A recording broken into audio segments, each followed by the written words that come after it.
بسم اللہ الرحمن الرحیم نحمدہ و نصلی علی رسولہ الکریم اما بعد فاعوذ باللہ من الشیطان الرجیم بسم اللہ الرحمن الرحیم۔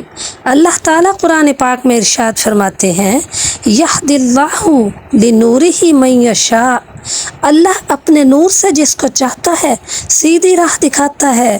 وَيَضْرِبُ اللَّهُ الْأَمْثَالَ لِلنَّاسِ، اور اللہ جو مثالیں بیان فرماتا ہے تو لوگوں کے سمجھانے کے لیے۔ واللہ بکل شیء علیم، اور اللہ ہر چیز سے واقف ہے۔ اللہ تعالیٰ اپنے بندوں سے کتنا پیار کرتے ہیں۔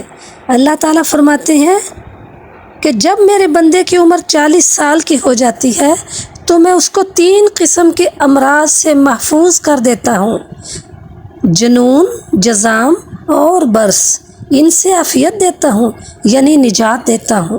اور جب اس کی عمر 40 برس کی ہوتی ہے تو اس پر آسان حساب کروں گا۔ اور جب بندہ 60 سال کی عمر کو پہنچ جاتا ہے تو میں توبہ اور رجوع اللہ اس کا محبوب بنا دیتا ہوں۔ وہ ہر وقت اپنے رب کی یاد میں لگا رہتا ہے اور اللہ سے اپنے گناہوں سے توبہ کرتا رہتا ہے۔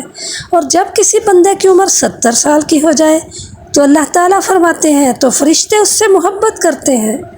میں فرشتوں کو حکم دیتا ہوں کہ میرے بندوں سے محبت کرو۔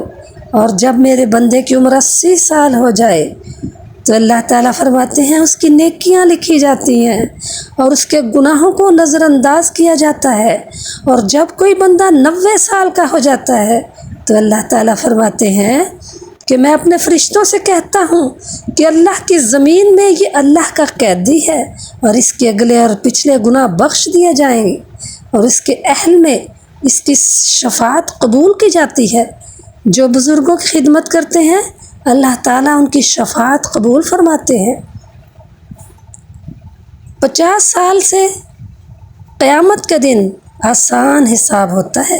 جو 50 سال کا ہوگا اللہ تعالیٰ قیامت کے دن اس سے آسان حساب لیں گے، اور 60 سال کے بندے کو اللہ تعالیٰ توبہ کی توفیق دے دیتے ہیں۔ اور اللہ کے قیدی ہونے کا مطلب ہے کہ اللہ نے اس کی روح کو جسم کے قید خانے میں قید کر رکھا ہے، مدت پوری ہو چکی ہے، رہائی کا انتظار ہے۔ سبحان اللہ، سبحان اللہ، سبحان اللہ۔ اللہ تعالیٰ فرماتا ہے کہ اے بنی آدم، تو مجھے یاد کرتا ہے تو میں بھی تجھے یاد کرتا ہوں۔ فاذکرونی اذکرکم واشکروا لی ولا تکفرون، تم مجھے یاد کرو میں تمہیں یاد کروں گا، اور دیکھو میرا احسان مانتے رہنا اور میری ناشکری نہ کرنا۔ اللہ تعالیٰ فرماتے ہیں تو مجھے بھول جاتا ہے میں پھر بھی تجھے یاد رکھتا ہوں، اور میں تیری طرف نگاہ لگائے رکھتا ہوں کہ میرا بندہ مجھے بھولا ہوا ہے، اسے مہلت دو، اسے ڈھیل دو، شاید کبھی یہ میری طرف لوٹ آئے۔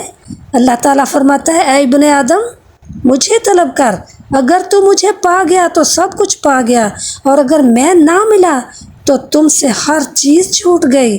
میں ہر چیز سے زیادہ تمہارے لیے محبوب ہوں۔